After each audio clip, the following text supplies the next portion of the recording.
Hello, my name is Rich Howard, owner of Architectural Builders Supply, and this is a video to bring you a closer look at the Schlage M204-201 Shim. Now, a Shim is a locksmithing tool that is used to open a cylinder. When you have the cylinder, and you do not have the key. Get this all mucked up here. This is what Shim stock looks like. When you buy one, you're buying literally a vial of 25 of these. Okay? And it is a piece of curved metal that is incredibly thin.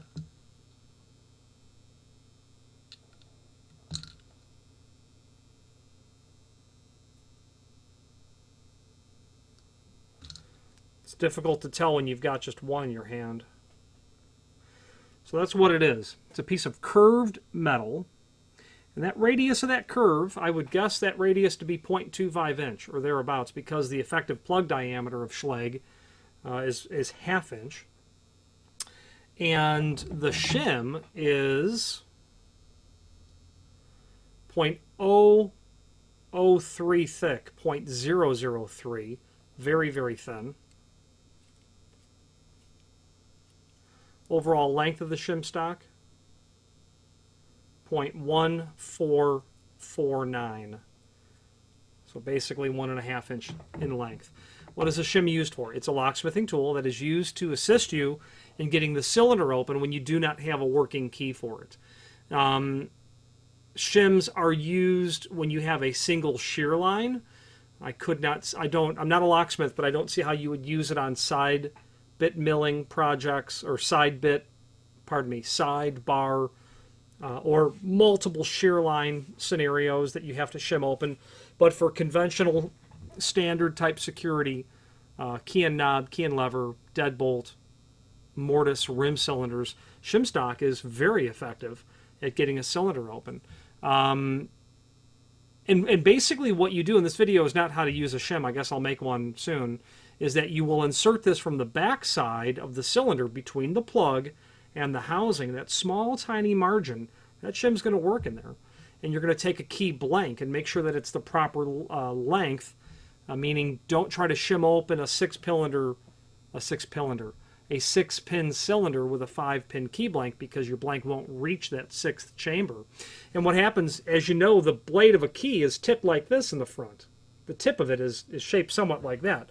So as you insert the key into the plug, because of that front leading ramp of the key blank, you lift the bottom pin up above the shear line. Then when you pull it out, you lift it below. And as you do this, you're lifting it up and down, up and down. Okay? And as you're working that, you can then sneak the shim inside between the driver pin and the bottom pin, or between a master wafer and the top and the driver pin, or the master wafer and the bottom pin.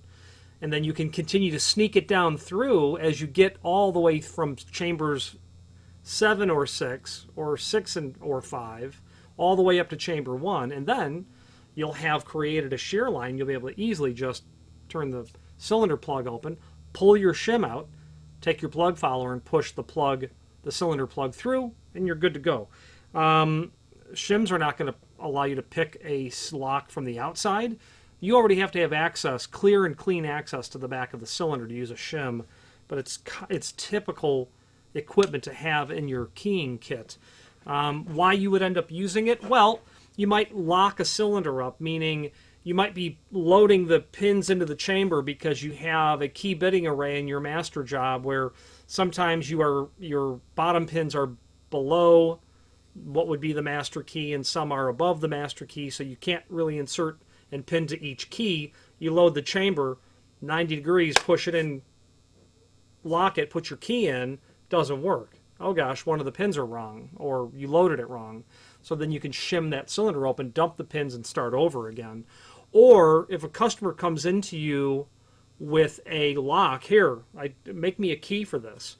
Well, I don't pick locks. And it's not that I don't, it's because I lack the ability. That's why I don't. I would disassemble the lock from the inside out removing all of the parts to get to the back of the cylinder to be able to pull that cylinder out of the trim, and then I would remove the cap, or however I'd remove the cam or tailpiece, and I would shim it open. And that's how I would do it. So that's why shim stock is good.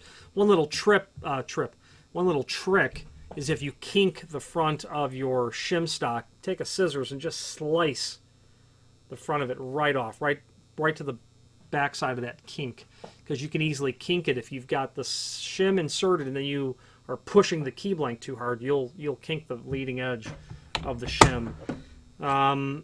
One of a handful of locksmithing tools that Schlage has, and shims are, of course, again, standard equipment. If you have any questions on the Schlage M204-201 pack of 25 shims or any other Schlage product, please feel free to reach out to us. And thank you.